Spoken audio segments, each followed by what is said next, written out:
Sinampahan na ng kaso ng Philippine National Police ang ilang membro ng Kingdom of Jesus Christ o KOJC na inaresto dahil sa umano'y paglabag sa batas habang nagsasagawa ng operasyon ang mga pulis. Ayon kay PNP Public Information Office Chief Police Colonel Jean Pajardo, na inquest na kamakailan ang 29 na umano'y membro ng KOJC. Kinumpirma din ng PNP na nagsumite na ng report sa korte hinggil sa dahilan ng patuloy na operasyon ng mga pulis sa KOJC sa Buhangin, Davao City. Nilinaw naman ng PNP na hindi ang relihiyon ang kanilang target.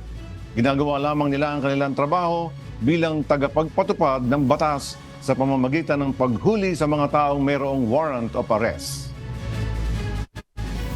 I would like to appeal, especially sa members ng KOGC, we are not after you. We are not after the church, your beliefs, or yung mga church goers o yung mga sympathizers.